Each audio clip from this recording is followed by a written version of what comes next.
계속되는 폭염 속에서 나타나는 현상 중에 하나가 음식이 빨리 상한다는 것입니다. 어제 이제 청소년 수련을 마치고 거기에서 진행부에서 참치김밥, 맛있는 참치김밥을 주셨어요. 이게 잘 간직하고 저녁에 와서 먹으려고 그러는데 좀 상한 것 같아요. 과감 포기하고 먹기를 중단했는데, 여러분 아무리 좋은 음식도 변질되면 뭐 해야 합니까? 버려야 합니다. 값비싼 재료를 사용한 귀한 음식이라도 변질이 되면 음식 쓰레기에 지나지 않습니다. 그건 절대로 먹으면 안 됩니다. 먹으면 탈이 나고 문제가 생기고 병들게 될 것이기 때문입니다. 여러분 변질되기 전에는 값비싼 음식이었겠지만, 귀한 음식이었겠지만, 좋은 음식이었겠지만, 그러나 변질되어 버리니까 먹을 수 없게 되는 것입니다. 그리스도인들도 여러분 마찬가지입니다. 신앙생활을 하면서 우리 모두가 항상 조심해야 하는 것이 바로 이것입니다. 변질되는 것입니다. 여러분 이 변화와 변질의 차이점을 아십니까? 이 변질은 성질이 달리 변하는 것이고, 변화는 사물이나 성질이 고쳐져서 그 형태가 완전히 달라지는 것입니다. 변질은 본질이 바뀌는 것이고, 변화는 본질은 그대로 있고 비본질이 바뀌는 것입니다. 예를 들어서 쌀이 썩는 것은 변질되는 것이고, 쌀이 식혜가 되는 것은 변화되는 것입니다. 여러분 변질은 변화하는 과정 속에 숙성되지 못하고 부패되는 것이 변질입니다. 영적으로도 변화와 변질이 있습니다. 여러분 영적 진보는 성숙이고 변화입니다. 타락은 부패이고 변질입니다.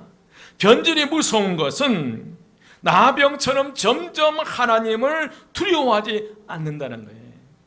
변질은 우리의 신앙생활이 점점점 느슨해지고 폭염 속에 나도 모르게 우리의 신앙이 변질되기 시작하면 하나님의 두려움이 상실되기 시작하는 거예요. 그렇다면 오늘 우리 자신에게 묻습니다. 나는 지금 변화되어 가고 있는가? 아니면 내 신앙생활 가운데 변질되어 가고 있는가? 지금은 우리 교회 성도님들의 신앙의 성숙도가 점점 익어가는 단계이고 변화하는 과정 중에 있는 줄 믿습니다. 여러분, 변질된 신앙인은 어디에나 있습니다. 지금도 얼마나 많은 직분자들이 변질되어 가고 있는지 모릅니다. 정말 안타깝고 두려운 일입니다. 그러나 더 두려운 것은 지난주에도 말씀드렸듯이 오늘 저와 여러분도 얼마든지 변질될 가능성을 가지고 있다는 거예요. 그래서 사도 바울은 오늘 우리 모두를 향하여 분명하게 말씀하십니다. 사도행전 20장 28절에서 30절 말씀을 우리말 성경으로 봉독에 올립니다. 여러분은 자신과 양떼를 잘 살피고 조심하십시오. 성령께서 여러분을 감독자로 세우셔서 하나님께서 자기 피로 사신 교회를 돌보게 하셨습니다. 내가 떠나고 나면 흉악한 이리떼 같은 거짓 선생들이 여러분 가운데 들어와 양떼를 해치려 할 것을 압니다. 또한 여러분 가운데서 사람들이 들고 일어나 제자들을 빼내 자기들을 따르게 하려고 진리를 왜곡할 것입니다. 여러분, 사도 바울은 우리가 이 악한 세상 속에서 결코 부패하여 변질되지 않고 매일매일 변화를 추구하는 그리스도인으로서의 정체성을 가지고 바스콘의 사명을 잘 감당하는 믿음의 삶을 살아가길 원하는 줄 믿습니다. 그러면 우리가 우리의 신앙생활에 아무리 폭염 속에서 이 세상이 아무리 악하고 이 거짓 를 향해 치닫는다 할지라도 결코 우리가 변질되지 않고 변화된 신앙생활의 삶을 살아가기 위해서 오늘 말씀을 통해서 몇 가지 살펴보면서 큰 은혜가 오늘 저와 여러분의 임하시기를 주의 이름으로 축원드립니다. 첫 번째로 우리는 늘 깨어 있어야 합니다. 한번 따라서 합니다. 우리는 늘 깨어 있어야 합니다. 교회가 위기에 처했을 때 직분자들이 해야 할 일은 깨어 있음입니다. 저는 이번에 얼마나 금요일날 감사한지 몰라요. 우리 집사님 중에 한 분이 말씀드린 큰 위기, 어려움이 찾아와 가정에 생각지도 못한 어려움이 찾아왔어요. 그 소식을 접하고 제가 우리 이제 몇 분들에게 문자를 보내고 직분자는 문자를 보내고 그리고 이제 금요일 밤 기도에 요청을 했고요. 그런데 많은 분들이 나오셔서 생각지도 않는 분들이 나오셔서 이빨을 빼 통증으로 얼음찜질을 하고 계신 그분들까지도 나오셔서 기도할 때 정말 강력한 성령의 불이 임하더라고요. 그뿐만 아니라 집에서 그 시간에 교회를 오지 못하니까 집에서 기도하시겠다고 하는 분들도 전화가 있었고요. 여러분, 이게 살아있음의 교회이고, 교회가 바로 어디 교회? 한마음교회입니다. 저는 얼마나 감사한지 몰라요. 여러분, 바울은 직분자들에게 항상 깨어 있으라고 권면을 해요. 31절 상반절이에요. 그러므로 여러분이 일깨어입니다. 일깨어라는 이 단어의 의미는 방심하지 말고 계속 깨어 있으라는 뜻이, 마치 보초병이 불침범을 서는 것과 같은 그런 의미. 사단이 교회를 어떻게 공격해 올지는 모르니까 깨어서 사장을 살피고 보초를 서라는 말씀이, 육체적으로 잠을 자지 말라는 그런 단어는 의미 아니에요. 영적 경각심을 가지라는 그런 말씀입니다. 여러분, 왜 그렇습니까? 바울이 떠난 후에 사나운 이리 때가 교회 안에 들어올 것이고 그들은 양떼를 아끼지 않을 것입니다.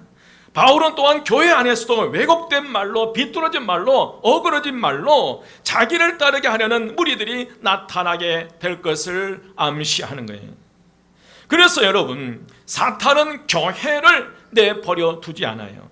거칠고 교활한 방법으로 끊임없이 공격해요. 말씀드렸듯이 날씨가 너무 뜨거우니까 사탄이 잠시 그늘 밑에서 쉬는 거 아니에요.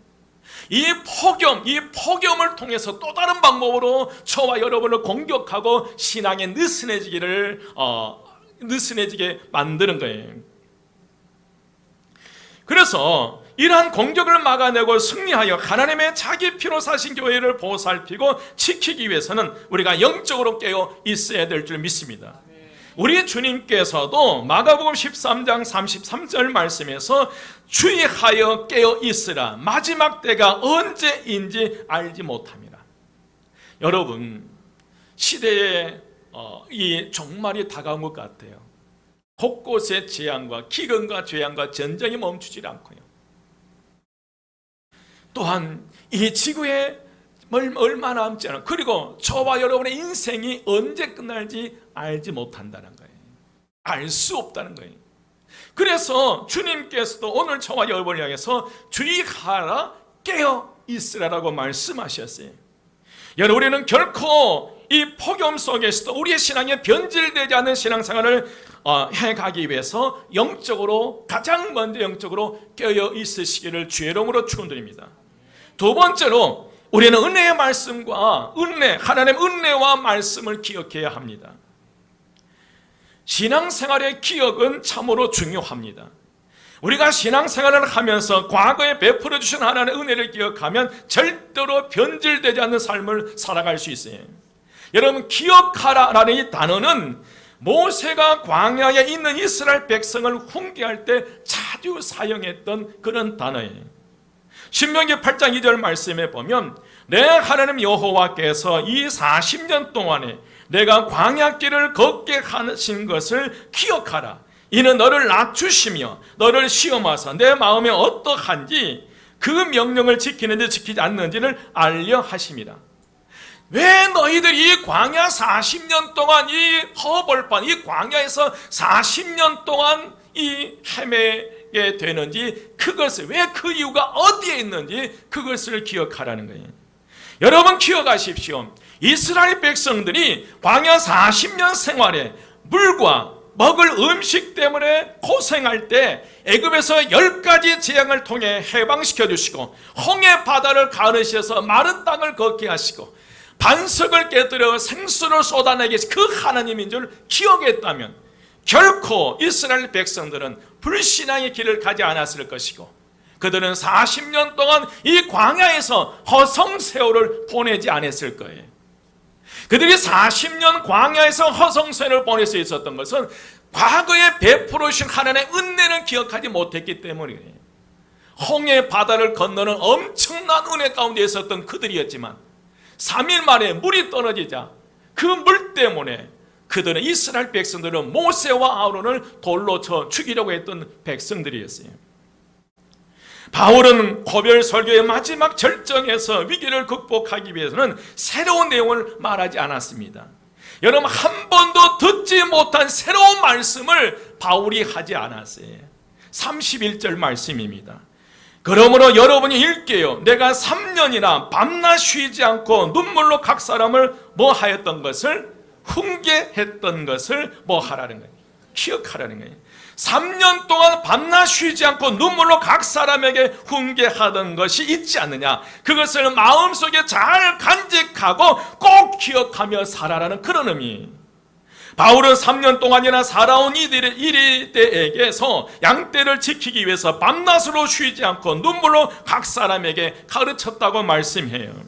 이는 바울이 열심을 다해 복음을 전했다는 말씀이고, 그것도 그냥 전하는 것이 아니라 간절한 눈물로, 간절한 사랑의 마음으로 그들에게 밤낮 3년 동안 밤낮을 가리지 않고 눈물로 간절한 마음으로 그들에게 복음을 전했다는 거예요. 그런데 중요한 것은, 여러분, 사도 바울은 너희들을 직분으로 충성하라라고 말하지 않았다는 거예요.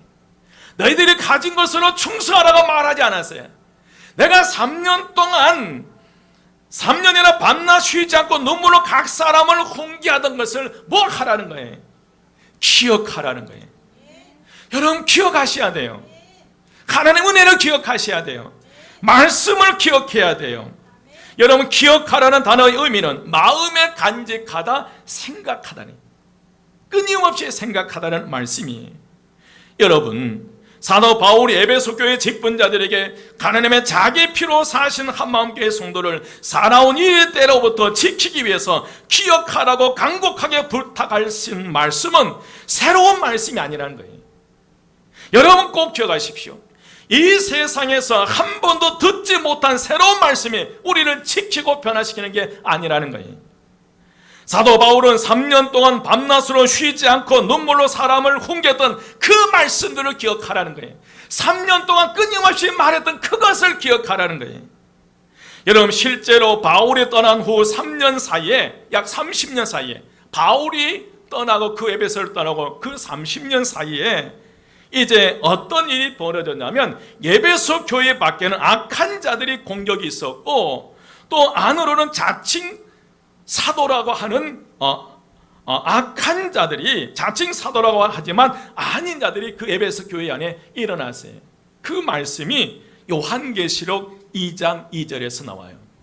요한계시록 2장 2절 3절 말씀에 보면, 내가 내 행위와 수고와 내 인내를 알고 또 악한 자를 용납하지 않는 것과 자칭 사도라 하되 아닌 자들을 시험하여 그의 거짓된 것을 내가 드러내는 것과 또 내가 참고 내 이름을 위하여 견디고 게으르지 아니한 것을 아노라.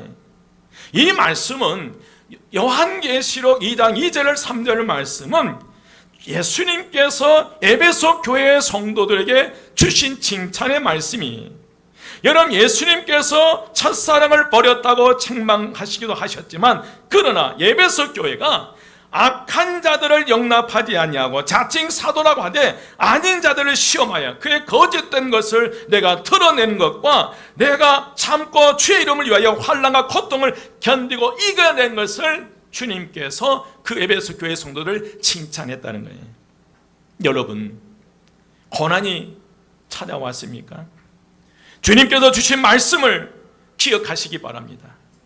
여러분의 가정에 시련이 찾아왔습니까? 주님을 바라보시기를 주 이름으로 부탁드립니다. 그리고 주님께서 주신 말씀을 여러분 꼭 기억하십시오. 어떤 경우라도 나를 위해 십자가를 지신 주님, 아들까지 내어주시며 나를 사랑하신 하나님을 기억한다면 우리는 결코 변질되지 않고 변화하는 아름다운 믿음의 삶을 살아가는 저와 여러분이 될 수 있으리라 믿습니다.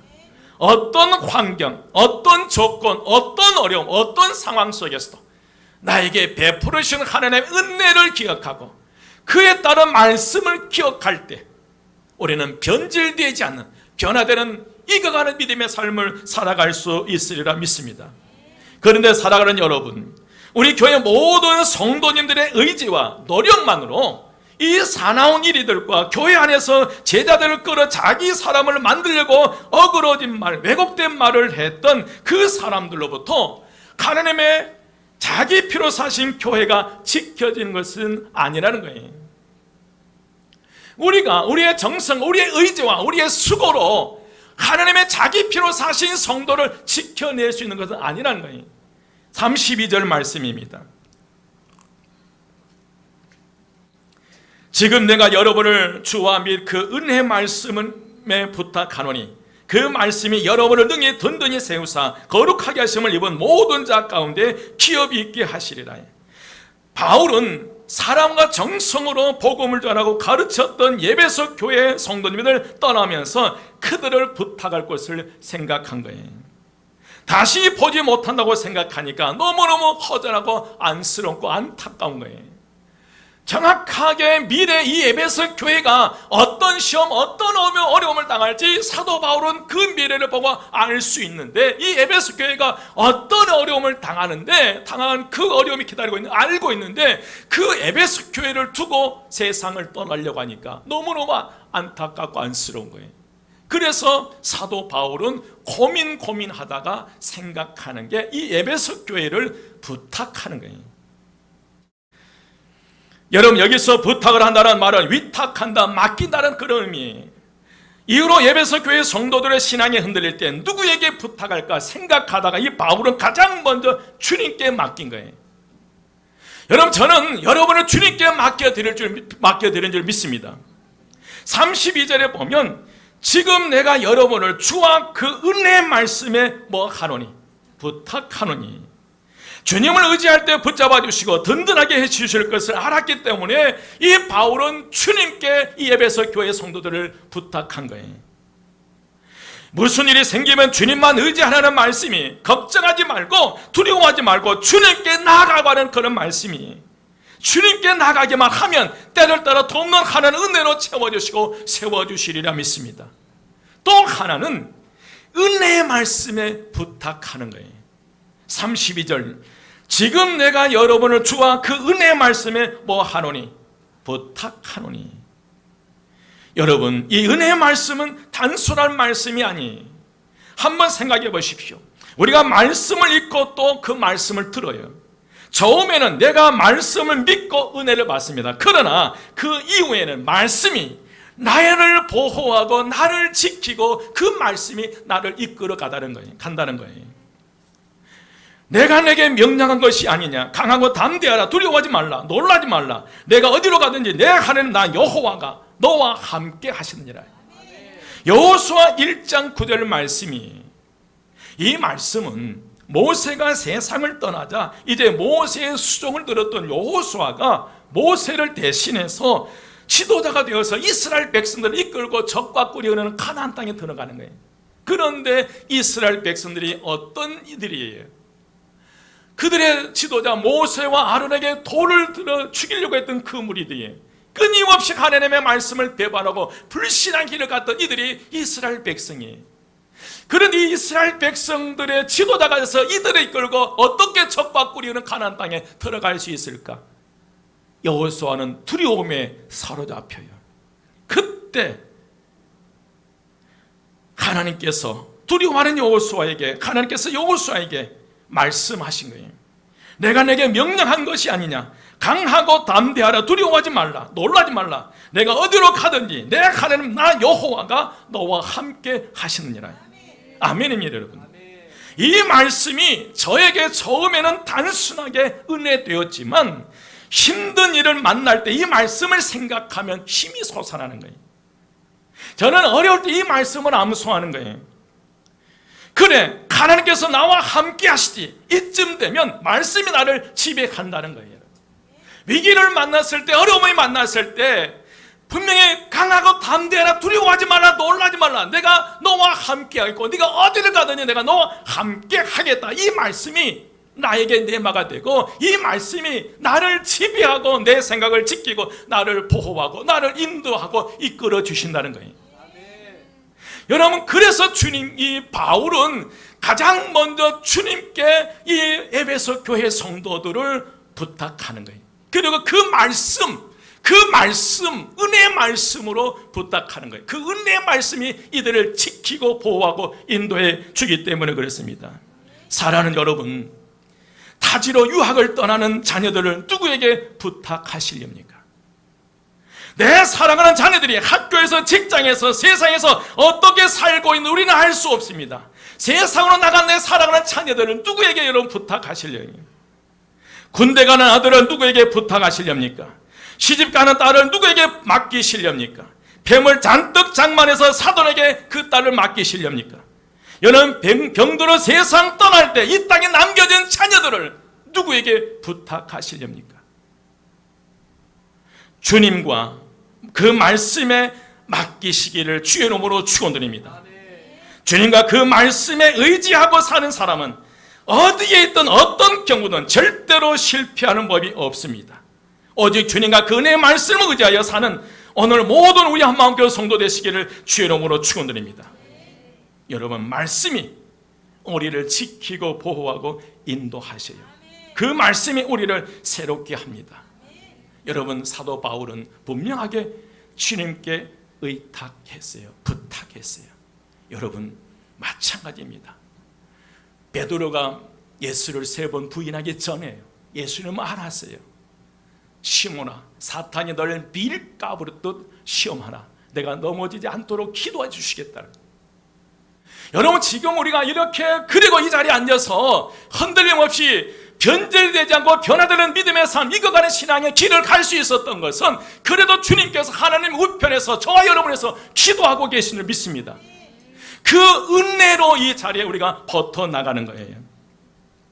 여러분, 주님께서 부탁하신 주님께 오늘 저와 여러분을 지키신 줄 믿습니다. 여러분, 사랑하는 자녀들 주님께 부탁하십시오. 또 사랑하는 자녀들이 이 은혜의 말씀을 통해서 말씀의 지배를 받아서 살아가도록 기도하시기를 주의 이름으로 축원드립니다. 그러면 왜 바울은 에베소 교회를 주님과 은혜의 말씀에 부탁했을까? 그 첫 번째로요, 말씀은 능히 우리를 든든히 세워주기 때문에 그래요. 그 말씀이 여러분 다른 거 아니에요. 권력이 우리를 세워주는 게 아니에요. 물질이 우리를 세워주는 게 아니에요. 건강이 우리를 세워주는 게 아니에요. 여러분, 우리를 든든하게 세워주는 힘은 말씀이에요. 그래서 이 바울이 주님과 그 은혜 말씀에 부탁했던 첫 번째 이유는 말씀은 능히 우리들을 든든히 세워주시기 때문에 그래요. 32절 보면 그 말씀이 여러분을 능히 하사? 든든히 세우사에. 여러분, 우리가 하나님의 말씀대로 살 때 능력이 나타나요. 하나님의 말씀은 능력이 있어요. 여러분, 히브리서 4장 12절 말씀이 하나님의 말씀은 살았고 운동력이 있어 좌우의 날선 어떤 곰보다 예리하여 혼과 영과 및 관절과 골수를 찔러 쪼기까지 하며 또 마음의 생각과 뜻을 감찰하시느니라. 여러분, 하나님의 말씀은 이런 능력이 있다는 거예요. 그 말씀에 여러분의 자녀를 맡기시기를 주의 이름으로 축원드립니다. 하나님의 말씀대로 살 때 능력이 나타납니다. 하나님의 말씀은 또한 능력 있게 우리를 든든하게 세워주셔요. 여러분, 물질이 자녀들 지키지 못해요. 그 직장이, 직업이 우리 자녀들을 지키지 못하더라고요. 우리 교우들을 지키지 못하더라고요. 여러분, 말씀을 통해 든든히 세워가시기를 주의 이름으로 축원드립니다. 말씀이 우리의 견고한 신앙의 틀을 세워줘요. 든든히 세워준다라는 이 말은 건축하다, 또 집을 세우다라는 그런 뜻이에요. 집이 든든히 세워진 것 같이 그 은혜의 말씀이 교회 존립과 이 성장의 뿌리가 되게 해주신다는 거예요. 그 말씀이 우리 교회를 새롭게 하고 말씀이 우리 교회를 든든하게 세워주실 줄 믿습니다. 하나님의 말씀이 여러분의 가정을 든든히 세워나가시기를 주의 이름으로 축원드립니다. 하나님의 말씀을 통해서 여러분의 자녀들이 어느 곳에 있든지 든든히 세워지시기를 주님께 부탁하셔 그 말씀을 통해서 새로운 삶을 살아가시기를 주의 이름으로 축원드립니다. 두 번째로, 여러분, 말씀은 거룩하게 하심을 입은 모든 자 가운데 기업을 얻게 해요. 32절 말씀입니다. 32절 거룩하게 하심을 입어 모든 자 가운데 기업이 있게 하리라. 여러분, 거룩하게 하심을 입어 모든 자 가운데 기업을 얻는다는 말은 천국 하늘나라의 상속자가 된다는 거예요. 우리는 하나님의 자녀이고요, 우리는 하나님의 자녀로서 하나님 나라를 상속받은 저와 여러분인 줄 믿습니다. 여러분, 세상 종말에, 이 세상의 끝남, 이 다음에 천국을 물려받는 게 아니에요. 지금 현재 하나님의 통치 가운데 저와 여러분, 우리는 하나님의 은혜 안에 살고 있고 하나님의 상속자로 살아가야 될 줄 믿습니다. 마태복음 19장 29절 말씀이 또 내 이름을 위하여 집이나 형제나 자매나 부모나 자식이나 전토를 벌인 자마다 여러 배를 받고 또 영생을 상속하리라. 마태복음 25장 34절 그때에 임금이 그 오른편에 있는 자들에게 이르시되 내 아버지께서 복을 받은 자들이여 나와 장세로부터 너희를 위하여 예비된 나라를 상속받으라. 요한계시록 21장 7절 말씀에 이기는 자는 이것들을 상속으로 받으리라. 나는 그의 하나님이 되고 그는 내 아들이 되리라. 여러분, 하나님이 주시는 영적 상속은 이 땅에서부터 시작된 줄 믿습니다. 그 상속을 누리는 것이 바로 하나님의 말씀을 굳게 붙잡고 살아가는 데 있어요. 우리가 주님을 바라보며 오직 주님께서 주신 말씀을 기억하며 살아갈 때 우리는 거룩한 하나님의 자녀로서 변질되지 않고 변화되는 믿음의 삶을 살아가 하나님의 상속자로서 당당하게 든든하게 세워지는 줄 믿습니다. 이제 말씀을 마칩니다. 사랑하는 여러분, 변화하는 신앙인은 믿음의 주요 온전하게 하신 예수 그리스도를 바라보며 세속에 물들지 않고 영적으로 깨어 바수꾼의 사명을 잘 감당한 줄 믿습니다. 저와 여러분은 오늘 이 시대에 세우는 바수꾼들이에요. 여러분, 가정의 바수꾼은 깨어, 바수꾼이 잠들면 여지없이 이 가정은 사탄의 그 농락당할 수밖에 없어요. 여러분이 깨어있지 않고 바수꾼들이 깨어있지 않으면 이 교회는 사탄들의 농락, 음부의 권세에 농락당할 수밖에 없어요. 우리는 그러나 그렇게 사탄이 역사하도록 그대로 방치시켜서는 안 돼요. 여러분, 저와 여러분 바수꾼의 사명을 감당해내십시다. 여러분, 변질되지 않고 변화를 추구하는 신앙인은 그동안 베풀어 주신 하나님의 주님의 은혜와 말씀을 기억하며 항상 기뻐하며 쉬지 않고 기도하며 범사에 감사하는 삶을 살아요. 변화를 추구하는 우리 교회의 성도는 주님을 사랑하고 사나운 이리때로부터 하나님의 자기 피로 사신 교회를 지켜내고 서로가 주님께서 피 흘려 세우신 거룩한 하나님의 자녀를 사랑한 줄 믿습니다. 또한 변화를 추구하는 신앙인은 주님께 칭찬받는 신앙인은 약한 자를 돕고 주는 자가 복이 있다는 주님의 말씀을 기억하며 실천하며 살아갑니다. 오늘 사도 바울은 분명하게 35절에서 말씀해요. 이제 결론적으로 말씀해요. 약한 자를, 사람들을 돕고 또 주 예수께서 친히 말씀하신 바 주는 것이 받는 것보다 복이 있다 하심을 기억하여야 할지니라. 여러분, 변질되지 않고 부패하지 않고 변화되어 가며 익어가면서 성숙한 그리스도인의 삶을 살아가는 이들은 주는 삶을 살아가요.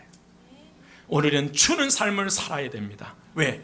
우리는 하나님 나라의 상속자이기 때문에 우리에게는 하늘문이 열려있고 그 열린 문을 통해서 은혜와 축복이 흘러 들어온 줄 믿습니다.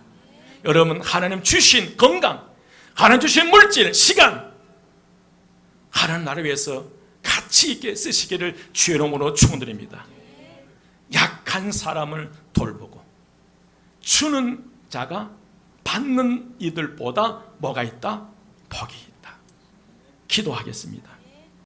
길이여 진리여 생명이 되신 우리 주 예수 그리스도의 은혜와 하나님의 크신 사랑하심과 성령님의 감화 감동 충만 역사하심이 세상 속에서 어떤 상황 속에서도 변질되지 아니하고 변화되는 믿음의 삶을 살아가기를 원하는, 또 새로운 믿음의 삶을 살기 원하는, 복된 삶을 살기 원하는 저희 모든 성도들 머리 위에 지금부터 영원까지 함께 하시기를 간절히 축원드리옵나이다. 아멘.